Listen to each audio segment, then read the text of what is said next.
A developer is writing code for an AWS Lambda function designed to process messages retrieved from an Amazon SQS queue.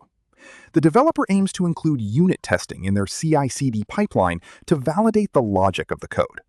Which method is most appropriate for performing these unit tests? Option A, use an AWS CloudFormation template to deploy the SQS queue and the Lambda function during CI/CD, then trigger the function to inspect its response. Option B, configure an SQS queue specifically for testing and develop a test suite that consumes from this queue during the CI/CD execution. Option C, establish a dedicated testing SQS queue and incorporate it into the application's unit tests, running these tests during the CI/CD phase. Option D, execute the Lambda function using a mock event payload to verify internal logic during the CI/CD process. This scenario focuses on the fundamental principles of software testing. It asks you to distinguish between unit testing, which tests small parts of code in isolation, and integration testing, which tests how different system components interact with each other. In my view, the correct answer is D.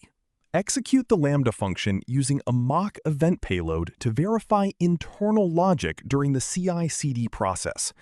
The goal of a unit test is to verify the function logic in total isolation from external dependencies.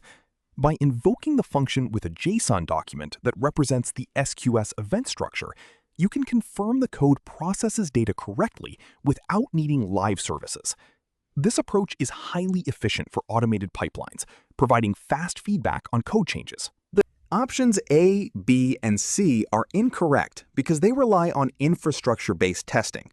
Utilizing CloudFormation or live SQS queues characterizes these methods as integration or functional tests rather than unit tests.